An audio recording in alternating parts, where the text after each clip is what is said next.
Hi there! Today I'm going to show you how Ariadne's Omnichannel Events feature helps you manage and analyze your event data in just a few simple steps. Let's start in the Marketing Campaign section. Notice how all your event data is centralized in one table. You can easily filter by time and location, and compare event performance across different periods. Now, let's create a new event. I'll name it Women's Day Event, set the start and end dates, and select my locations.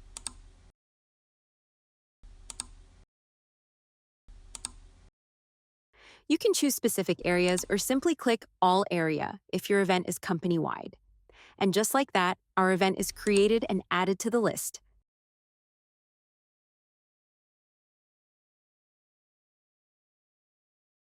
Now, let's see how our events are performing. One of the most powerful features is the ability to compare performance year over year. Let me show you how. We'll go to the People Counting dashboard,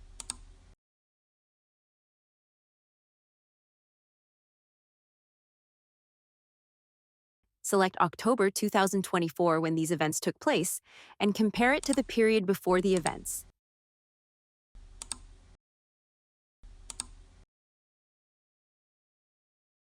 As you can see, visitor traffic increased significantly across these locations. It indicates that the events were successful in attracting a higher number of visitors. Want to check performance for a specific event? Simply click on any event name for detailed metrics. Ariadne's omnichannel events directly connects with people counting and sales conversion dashboards, giving you complete control over your event data for smarter decision-making. Visit ariadne.inc to learn more about optimizing your event strategy.